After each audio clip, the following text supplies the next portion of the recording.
Nunca pensé que probar un simple pedazo de pastel me costaría algo más que calorías. Me costó la dignidad. Todo ocurrió un domingo por la tarde, en el baby shower de Olivia, mi futura nieta. La cocina estaba llena de globos color durazno, cintas con frases en inglés mal traducidas y un olor dulce a glaseado industrial. Yo solo quería probar una esquinita del pastel, antes de que comenzaran los juegos ridículos de pañales y biberones. Lo juro, era un pedacito. Pero bastó eso para que Kelly, mi nuera, me empujara del banco como si fuera una intrusa en su casa. Mi casa, que yo ayudé a pagar cuando Aaron, mi hijo, apenas tenía trabajo. ¿Quién te dijo que podías tocar eso, vieja metiche?, soltó, sin pestañear, mientras los demás reían distraídos. Me mordí la mejilla para no llorar. Aaron, mi hijo, mi sangre, solo se quedó mirando el refrigerador como si ahí estuviera la respuesta. No dijo una palabra. Ni siquiera un gesto. El corcho de la pared se sacudió con el aire acondicionado, y la lista de regalos del bebé se desprendió y cayó al suelo como si hasta el papel supiera que ya no había lugar para mí. Me levanté en silencio. Nadie notó que me dolía la cadera. Nadie se ofreció a ayudarme a sentar de nuevo. Nadie. Caminé al baño, cerré la puerta con seguro y me miré en el espejo. Cara de abuela, ojos cansados, pero detrás estaba yo, la que cuidó a Aaron cuando tenía fiebre. La que vendió sus anillos de boda para pagar su universidad. Y ahora esto. Esa noche, mientras lavaba platos que ni había ensuciado, me repetí una frase que no me abandonaría. Esto no se queda así. Porque si Kelly pensaba que podía aplastarme como una servilleta sucia y seguir sirviendo pastel sobre mi espalda, no me conocía. Y Aaron, ya tendría que elegir de qué lado de la mesa se quería sentar. 3 semanas antes de aquel baby shower, cumplí 66 años. No hubo pastel ese día. Ni llamada. Ni una tarjeta, aunque fuera de esas que venden en la farmacia. Pero no dije nada. No era el momento. Apenas salía de una cirugía de ciática, que me tuvo en cama casi un mes. Dolores como fuego que subían por la pierna, hasta el alma. Me costaba hasta atarme los zapatos, y el médico dijo que necesitaba reposo estricto. Fue Aaron quien me ofreció quedarme en su casa. Lo que necesites, mamá. Quédate hasta que te recuperes. Eso dijo. Confié. ¿Qué otra opción tenía? Mi pensión apenas llega a 542 al mes, y el cheque por discapacidad estaba detenido por errores en el sistema. Me daba para frijoles, no para renta. Me pareció lógico aceptar el cuarto de huéspedes. Aaron incluso ayudó a subir mis cosas del coche. Kelly se mostró sonriente, demasiado sonriente. Me abrazó con los brazos tiesos y dijo, solo hasta que te mejores, ¿verdad? Yo asentí, sin entender del todo qué me estaba preguntando en realidad. El cuarto estaba limpio, sí, pero olía a desuso, a encierro. Pusieron una manta sobre la cama, una lámpara de mesa, y una silla donde acomodé mi bolso. Nada más. Nada que dijera bienvenida. Aún así, me esforcé. Me dije a mí misma que era temporal, que no debía ser carga. Al tercer día les cociné sopa de lentejas con zanahoria rallada, como a Aaron le gustaba de niño. Kelly la probó, se sirvió una sola cucharada y luego la dejó intacta. Tiene sabor como de hospital, murmuró. Esa noche dormí con los audífonos puestos para no escuchar sus pasos, su risa bajita detrás de la puerta. Me convencí de que todo mejoraría. Me repetí que era solo por un tiempo, que Aaron cuidaría de mí, como yo lo cuidé. Pero en la oscuridad de esa habitación ajena, entre el sonido del refrigerador lejano y el tic-tac del reloj, empecé a sospechar. Tal vez no me habían abierto la puerta por bondad, sino por costumbre. Y esa costumbre tenía fecha de vencimiento. No fue la primera vez que Kelly me humilló. Lo entendí esa misma noche mientras acomodaba mi pastillero junto a la lámpara de noche. Esa sensación de vergüenza ya la conocía, solo que antes venía disfrazada de bromas. Pequeñas según ella. Una vez, le pedí la aspiradora para limpiar el polvo del rodapié. Me miró como si le hubiera pedido las llaves del auto. Soltó un suspiro largo, exagerado, y dijo, ah, claro, si no puede estarse quieta. Como si yo intentara invadir. Como si cuidar el espacio fuera una ofensa. Me la pasó sin mirarme, y cuando la guardé, la revisó como quien sospecha que algo se ha roto. Otro día doblé la ropa del cesto. toallas y camisetas de Aaron. Lo hice por costumbre, sin pensar. A los 10 minutos, la escuché desde la cocina. ¿Quién dobla así las camisetas? Parecen trapos. No me lo dijo directamente, pero lo dijo en voz suficiente para que yo escuchara desde el pasillo. Volví al cuarto y me senté en la silla, apretando los puños sobre las rodillas. Pero nada dolió tanto como la vez que cociné sopa. Era un martes nublado, de esos que huelen a infancia. Me sentía un poco mejor, y pensé que podía hacer algo por ellos.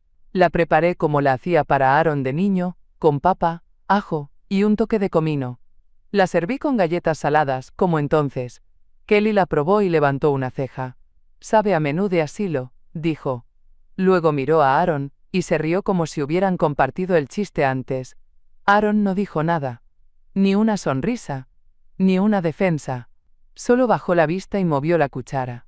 Ahí entendí algo que prefería no haber comprendido. Él ya se había acostumbrado a mi ausencia, incluso estando presente. Lo que antes era ternura, ahora era incomodidad. Un estorbo con nombre de madre. Pero esa tarde del baby shower, cuando me empujó frente a todos como si fuera un mueble que estorbaba en su decoración, ahí se rompió algo. No en la espalda, en el corazón. Un pedazo que ya no le pertenecía. Al día siguiente, con el cuerpo adolorido y la dignidad deshecha, fui al parque con mi amiga Joyce. Nos sentamos en la banca de siempre, la que da sombra a media mañana. Ella traía su termo de café con leche y su libreta de rayas, esa que siempre carga desde que empezó a hacer voluntariado en el centro para adultos mayores. No le conté todo de inmediato. Me limité a decir que la situación en casa era incómoda. Joyce, que me conoce desde los tiempos en que Aaron usaba pañales de tela, me miró por encima de sus lentes y esperó. No insistió, no juzgó, solo esperó. Y como siempre, eso bastó para que se me aflojara la garganta. Le conté lo del pastel, lo del empujón, y cómo Aaron se quedó callado mientras yo me sostenía de la encimera como si fuera la última orilla. No lloré. Ya no tenía lágrimas. Solo HABLE con acento agudo. Le HABLE con acento agudo del cuarto que huele a humedad, de las cenas sin palabra, de los días que pasan como si yo fuera una sombra sin nombre. Joyce no me interrumpió. Cuando terminé, sacó el bolígrafo de su bolso y empezó a escribir en su libreta. Fechas, frases, nombres. «Esto no es solo mala educación, querida», murmuró, con ese tono de maestra jubilada que usaba cuando corregía sin ofender. «Esto se llama coerción. Y si es constante se documenta». La palabra me heló. Coerción. Como si alguien me estuviera obligando a ser menos. A encogerme. A fingir que no duelen las heridas. «Vas a escribir todo», dijo, mientras me pasaba la libreta. «Día, hora, lo que te dijeron, lo que sentiste. Todo. Es un patrón. ¿Y si hay patrón? Hay prueba». Me quedé mirando el cuaderno. Era tan sencillo. Papel y tinta. Pero en ese momento, era más que eso. Era un arma contra la duda. Contra esa vocecita que me decía que quizá estaba exagerando. Que quizá era mi culpa por quedarme. Por necesitar. Esa tarde, después del parque, abrí la caja de lata donde guardo mi libreta vieja. La tengo desde que Aaron entró a la universidad. En la tapa dice, para mis registros, con tinta negra y letra firme. Dentro hay más que números, hay historia. La primera anotación es del 2005. Préstamo Parent Plus, $17,000. Lo saqué para que pudiera estudiar ingeniería sin agobios. Le dije que no se preocupara, que lo veríamos como inversión. Aún lo estoy pagando. Luego vienen las veces que le cubrí el alquiler cuando intentó abrir su primer negocio de detallado automotriz. 3 veces, $600 cada una. También está el título del Chrysler que firmé a su nombre cuando Kelly quedó embarazada y necesitaban espacio para el bebé. No hice nada de eso por obligación. Lo hice por amor. Como hacen las madres que creen que esperan. Como lo hacía yo cuando le ponía pomada en las rodillas o le metía dinero escondido en la mochila antes de un examen. Pero verlo ahora, con esa mirada cansada que ya no me reconoce, me hace preguntarme. ¿Dónde quedó ese hijo que me llamaba los domingos para contarme sus angustias? Ese niño que dormía en mi cama después de una pesadilla, aferrado a mi blusa como si fuera ancla. Kelly no conocía esa versión. Para ella, yo soy una vieja de pensión corta, metida en una casa ajena. Para Aaron ya no sé. Quizás soy un reflejo incómodo del pasado, uno que prefiere no mirar. Volví a leer mis notas.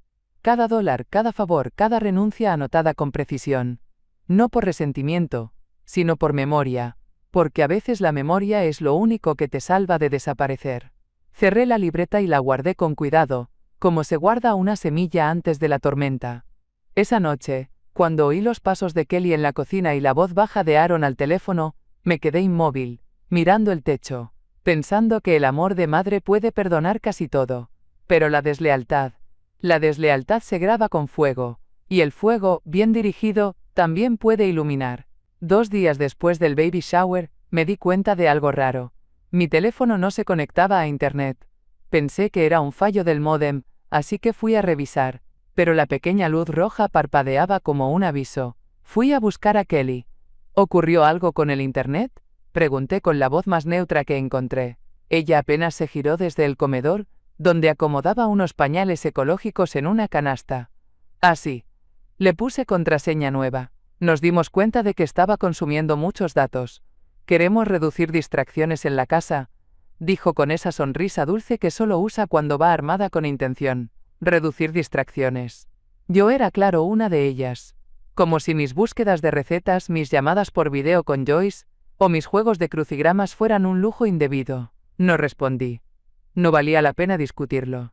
Pero algo dentro de mí se encogió. No era el wifi. Era la forma. Sutil, pasivo-agresiva, como quien retira un vaso de agua al sediento, y luego dice que era por su bien. Horas después intenté usar la impresora para preparar unos formularios del seguro médico.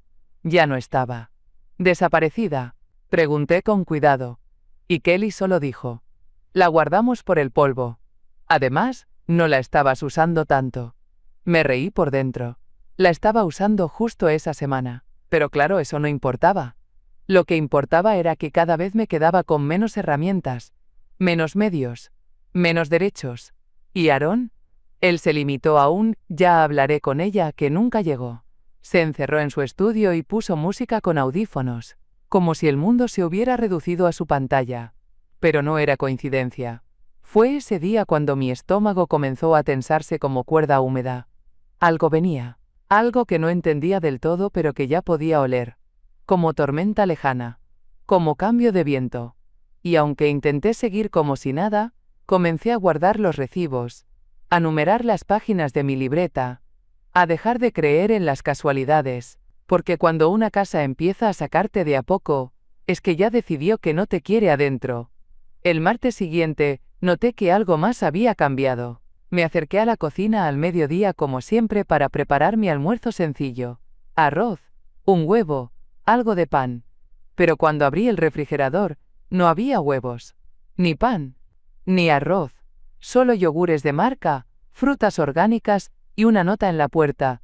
No olvidar, cena especial con la doula el jueves. Como si yo no estuviera allí. Pensé que tal vez se les había pasado. Caminé hasta la sala, pregunté con cuidado si alguien iba al supermercado. Kelly, con una sonrisa de portada de revista, dijo: «Ay, Dot, es que pensamos que ya tenías todo lo tuyo en tu cajón. No sabíamos que todavía cocinabas». Luego, volvió a su lista, ignorando mi silencio. Aaron ni levantó la vista. Un «ajá» salió de su boca sin contexto. Esa noche comieron salmón al horno con papas baby. Yo me hice una sopa instantánea con el último sobre que tenía guardado en mi maleta. La comí sentada en la silla de la esquina, la que da a la ventana del patio. Afuera, las luces de los vecinos parpadeaban. Adentro, Kelly hablaba del nombre del bebé como si yo fuera parte del papel tapiz. Pero lo peor no era la comida. Era el tono. El tono de Kelly cambió, pero no para mejor. En público, cuando venían amigos, o la comadrona, se desvivía por ser dulce. Me ofrecía té. Me pedía consejos sobre pañales de tela. Me llamaba Mamá Dot, como si me quisiera. Pero apenas la puerta se cerraba, su voz volvía a la de siempre. Cortante. Seca. Calculada. Intenté hablar con Aaron una noche, mientras se servía un café. Le dije que me sentía desplazada, que las cosas estaban raras. Me miró pero no a los ojos. A mi hombro. A un punto indefinido. «Es complicado, mamá». Eso dijo. Complicado. Como si yo fuera una ecuación que no sabe resolver. Como si quererme ahora fuera una carga que requiere fórmulas. Me fui a dormir con hambre. Pero no de comida. De respeto. De presencia. De un hijo que, por un instante me viera. El viernes, mientras guardaba la ropa limpia en mi cuarto, escuché pasos acelerados y voces ahogadas al otro lado de la casa. La puerta del garaje estaba entreabierta y, sin pensarlo, me acerqué descalza, con el pillbox en una mano y las llaves en la otra, como si eso me protegiera de lo que fuera a oír. Los vi a través de la rendija. Kelly estaba agachada frente a la impresora portátil que habían guardado por el polvo. Imprimía algo. Su voz salía baja pero clara, como si el secreto pesara. Voy a dejarle el aviso esta noche. El domingo se va. Con o sin drama. Aaron respondió sin levantar la vista del teléfono. No va a pelear Kelly. Mi mamá no es de esas. No es litigiosa. La palabra cayó como piedra en un estanque. Litigiosa. Como si fuera un adjetivo ajeno a mí. Una categoría que jamás tendría fuerza para reclamar. Me quedé paralizada, sintiendo cómo se me aflojaban los dedos, casi soltando las pastillas. Kelly cerró el archivo en la computadora y se levantó. Quiero todo listo antes de que nazca la bebé. No me importa si se siente traicionada. Es por el bien de la familia. Ya vivió suficiente. Otra vez esa frase. Ya vivió suficiente. Como si una vida tuviera fecha de caducidad. Como si yo no tuviera derecho a estar aquí. A existir. Volví a mi cuarto sin hacer ruido. Cerré la puerta. Me senté en la cama. El papel que acababan de imprimir aún no lo había visto, pero ya sabía lo que decía. Me iban a echar. Me iban a echar de una casa donde dormía con cuidado de no hacer ruido. Donde cocinaba para no molestar. Donde callaba más de lo que hablaba. Me miré las manos. Las mismas que cambiaron pañales, firmaron préstamos, cocinaron cada sopa que curó la fiebre de Aaron. Y ahora estaban frías. Pero no temblaban. Porque el miedo se estaba convirtiendo en otra cosa. Algo más antiguo. Más firme. No era rabia. Esa misma noche, durante la cena, Kelly apareció maquillada, brillante como anfitriona de programa matutino. Sirvió lasaña con tanto esmero que hasta encendió velas. Aaron llegó tarde, con el cuello de la camisa arrugado y el gesto ausente. Todo olía a falsa cordialidad. Lo supe incluso antes de que abriera la boca. «Tenemos una noticia», dijo ella cortando su porción en trozos perfectos. «Decidimos convertir la habitación de huéspedes en el cuarto del bebé. La mudanza está programada para el lunes». Su tono era amable, casi musical. Una cortesía que solo sirve para maquillar la crueldad. Aaron tragó despacio. No me miró. Solo añadió, como quien repite una línea ensayada. «Es lo mejor, mamá. Vas a estar más cómoda en otro lugar, más tranquilo, más cómodo», pensé. Tranquilo. Palabras suaves que esconden empujones. Sonreí. No porque quisiera, sino porque comprendí que ya no servía resistirse en esa mesa. La dignidad, a veces, exige estrategia. Me limpié la boca con la servilleta, asentí y dije, «Por supuesto. Si ya lo decidieron, solo avísenme cuándo debo tener mis cosas listas». Kelly pareció desconcertada por mi calma. Se limitó a asentir. «El lunes a las 9. Los de la mudanza ya confirmaron». Me disculpé. Dije que necesitaba un momento. Subí las escaleras despacio, sintiendo que cada peldaño me alejaba de la mujer que había llegado allí con esperanza. En el garaje, busqué el viejo archivador donde guardaba documentos míos desde antes de mudarme. Aún tenía la llave. La habían olvidado. Dentro, perfectamente ordenados, estaban los papeles de la casa. Escritura, impuestos, deducciones y una sorpresa. Entre las carpetas, había una copia de su última declaración de impuestos. En ella figuraba mi nombre, no como invitada, sino como cuidadora dependiente. Mi presencia les otorgaba beneficios fiscales. Dinero que jamás vi. Me senté en la silla metálica, la hoja temblando entre mis dedos. Y ahí, en medio del olor a aceite y cemento, sentí algo que no sentía desde hacía años. Serenidad. Esa serenidad previa a la acción. Esa noche no dormí. Me quedé sentada en la cama con la lámpara encendida, los documentos extendidos sobre la colcha como si fueran mapas de una guerra que ya había empezado. Leí todo con calma. línea por línea. Cada formulario, cada deducción. Habían declarado que yo era su cuidadora, su dependiente. Lo escribieron así para el gobierno, para cobrar beneficios. Y sin embargo me servían sopa tibia cuando les sobraba y me miraban como si estorbara el aire. No vi un solo peso de esos beneficios. Ninguna conversación. Ninguna mención. Solo una categoría fiscal que les servía mientras me iban borrando de la casa. Y lo peor, me llamaban familia solo cuando les convenía. Me repetí la frase de Joyce, como una oración. Si hay patrón, hay prueba. Y si hay prueba, hay posibilidad. Ella tenía razón. No se trataba solo de dolor emocional. Se trataba de abuso sistemático. De un patrón que podía rastrearse. Con fechas, con recibos, con palabras dichas y otras impresas en tinta negra. Me levanté y abrí mi libreta. Escribí todo. Fecha, hora, lo que vi. Lo acompañé con una copia de esa declaración fiscal. Luego fui por mi bolso y, del compartimiento secreto, saqué el pequeño sobre con mis ahorros de emergencia. Lo conté 2 veces. 1.200 exactos. No era mucho, pero alcanzaba para empezar. Al amanecer, el sol apenas tocaba el alféizar cuando me asomé por la ventana. El limonero estaba floreciendo, como si ignorara que todo en esa casa estaba podrido por dentro. Cerré la cortina y me vestí sin hacer ruido. Tomé los documentos, guardé el dinero y bajé las escaleras como un fantasma. No quería dramatismo. Quería precisión. La casa seguía dormida cuando salí al porche, pero dentro de mí algo estaba despierto. Algo que había permanecido en silencio por años. Algo que decía, basta, porque si ellos pensaban que yo iba a salir con una maleta y la cabeza baja, no conocían ni una cuarta parte de lo que he aguantado. Ahora sí el juego iba a cambiar. Y esta vez, yo también sabía las reglas. El sábado al amanecer, mientras el vecindario despertaba entre ladridos lejanos y el ruido de los primeros camiones de basura, tomé un taxi hacia el centro. En mi bolso iba el sobre con los $1.200, los documentos de la casa, mi cuaderno con las anotaciones y una copia del archivo fiscal donde figuraba como cuidadora dependiente. Iba con el estómago apretado, pero la mirada fija. Ya no era miedo. Era una mezcla de deber y dignidad. Bajé frente al edificio del Centro Legal Comunitario, donde Joyce me había conseguido una cita con la abogada de guardia. Una mujer joven, con voz serena y ojos inteligentes, me recibió con café y una pregunta simple: ¿cómo puedo ayudarla? Y ahí, por primera vez, dije la frase completa, sin tartamudear. Me quieren echar de la casa de mi hijo, donde he vivido desde mi cirugía. Contribuí económicamente y cuidé de ellos. Pero ahora me quieren fuera sin aviso ni reconocimiento. Le mostré los papeles. Los recibos de depósitos a su cuenta por compras compartidas.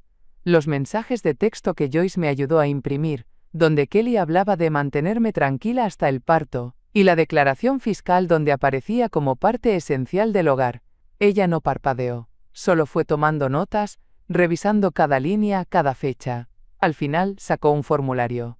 Vamos a redactar una carta formal. Cease and desist, con términos legales claros. También un documento que detalla su estatus como inquilina informal y cuidadora no remunerada. Y lo vamos a firmar ante notario. Pagué $250 en efectivo y firmé donde me indicó. Las manos me temblaban, pero no por nervios. Era otra cosa. Una sensación parecida a cuando terminé de pagar la hipoteca hace 20 años. Alivio mezclado con la certeza de haber hecho lo correcto. Salí del centro legal con el sobre sellado bajo el brazo. Caminé por el parque, sin apuro, mientras los niños jugaban y los adultos hacían fila para el pan dulce. Me senté en una banca y saqué el cuaderno de nuevo. Anoté una sola frase bajo la última entrada. Hoy empecé a recuperar mi nombre. No como madre, como mujer. Ese fin de semana, Joyce vino a casa con su bolso lleno de carpetas, y su hijo Mateo, que estudia informática, traía su computadora y un gesto serio que rara vez le había visto. Nos encerramos en mi cuarto, y mientras Kelly hablaba por teléfono en la sala y Aaron lavaba el coche en la entrada, nosotras construíamos un caso. Empezamos por los recibos. Cada mes desde que me mudé, había transferido $400 a la cuenta de Aaron para gastos compartidos. Él nunca dijo que no. De hecho me lo pidió como apoyo temporal, y yo accedí. Teníamos pruebas.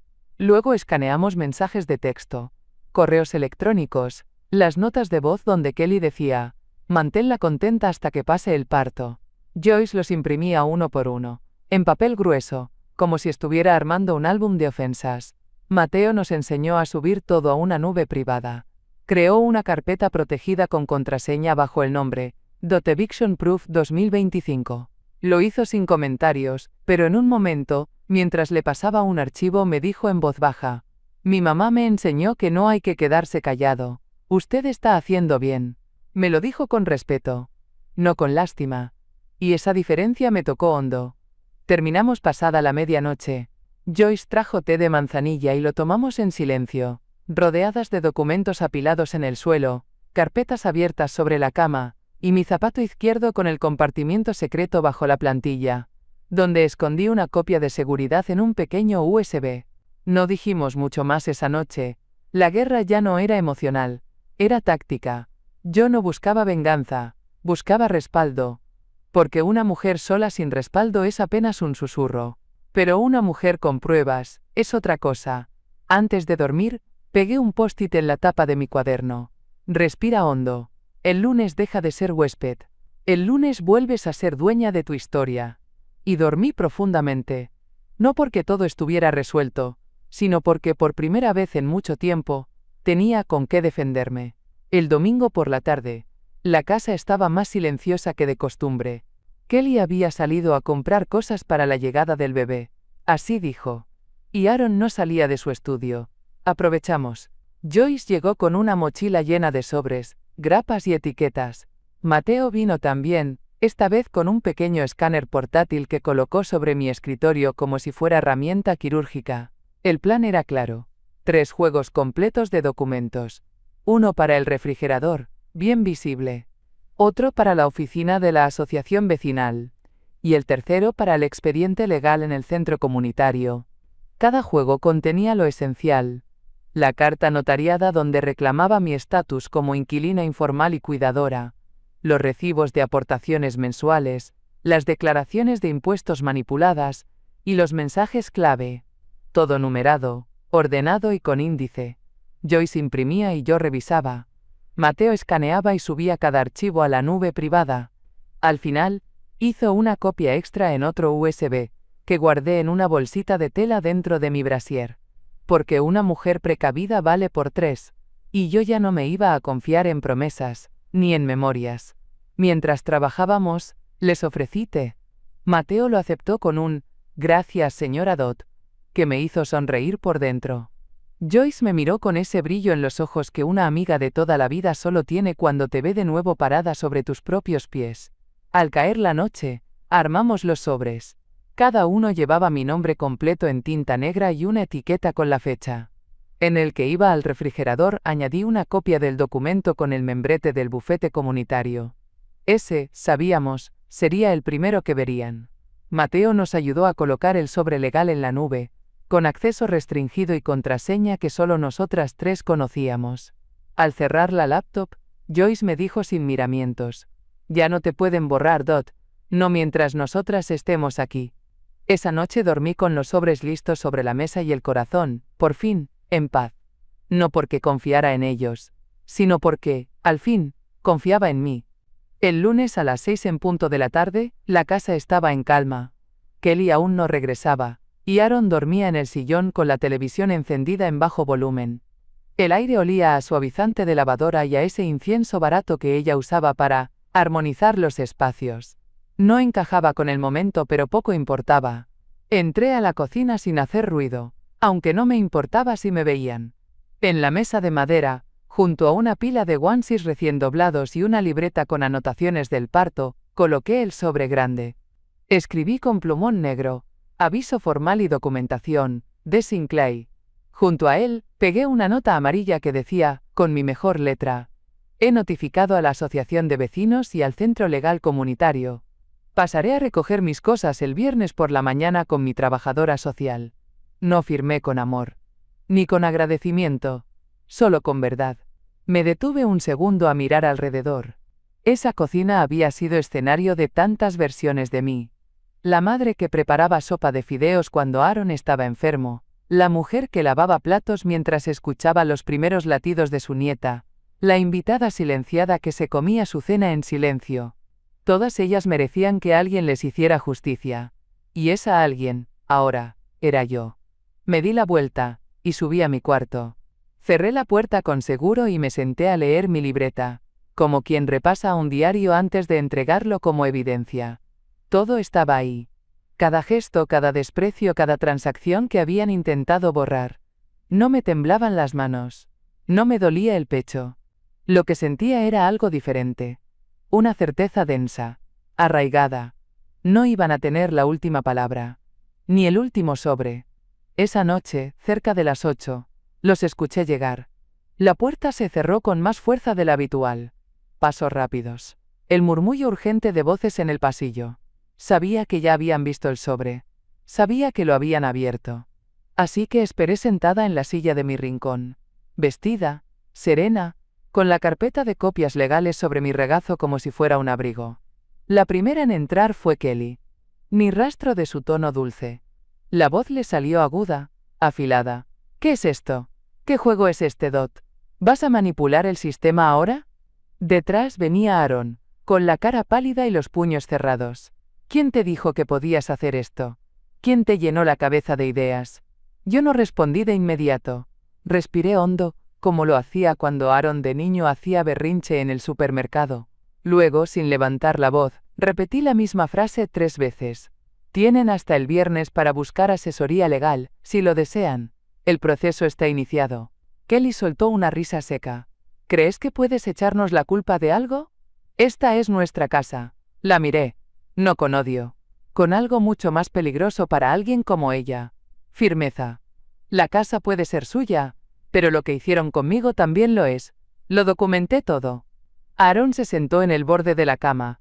Parecía un niño atrapado en una mentira que no supo evitar. Mamá, no queríamos que fuera así, pero lo fue. Le corté. Y ahora no se trata de lo que querían, sino de lo que hicieron. No hubo gritos, ni insultos, solo ese silencio denso que deja una verdad dicha en voz clara. Me levanté, recogí mi carpeta y me dirigí a la puerta. Buenas noches. El viernes a las 11 en punto, una camioneta blanca se estacionó frente a la casa. Joyce bajó primero, vestida con su mejor abrigo de lana y una carpeta bajo el brazo. Detrás de ella venían 2 defensoras del Centro de Protección al Adulto Mayor y una representante del Consejo de Inquilinos Mayores, con su gafete colgado al cuello y un aire de autoridad que no necesitaba levantar la voz. Yo ya estaba lista. Mi maleta junto a la puerta, la caja con mis documentos y un carrito con mis cosas personales. Ropa, medicinas, el florero azul que me regaló a Aaron cuando tenía 10 años. Nada más. Nada menos. Kelly abrió la puerta antes de que tocáramos. Estaba en bata, despeinada, los ojos hinchados. La furia se le notaba más en la boca apretada que en las palabras. ¿Van a hacer un espectáculo? Esto es ridículo. Joyce no respondió. Fue la representante quien habló, mostrando su identificación. Estamos aquí para acompañar a la señora Sinclair en la recuperación de sus pertenencias. Todos los procesos están documentados. Este traslado está respaldado por la asesoría legal correspondiente. Aaron apareció al fondo del pasillo, con los brazos cruzados y la cara tensa. No dijo nada. Solo se quedó ahí, como una sombra que no supo en qué momento dejó de proteger y empezó a permitir. Yo avancé sin apuro. Cada paso era un pequeño triunfo. La defensora del consejo revisaba el inventario que traíamos en papel, mientras Joyce empacaba mis tazas y la caja de costura. Kelly seguía en la puerta, sin moverse, como esperando que alguien la defendiera. Nadie lo hizo. Al otro lado de la calle, la vecina de enfrente salió a regar las plantas. Nos miró con discreción. Levanté la mano y ella, sin dudar, la levantó también. Nos sentamos en la sala, las 5 mujeres y Aaron, que no encontraba dónde poner las manos. Kelly no bajó. Se quedó arriba, encerrada, como si aún pudiera fingir que nada de esto la alcanzaba. Pero la voz de la representante del consejo era clara, pausada, inapelable. Leyó en voz alta la carta que confirmaba mis derechos como inquilina informal con contribuciones económicas sostenidas.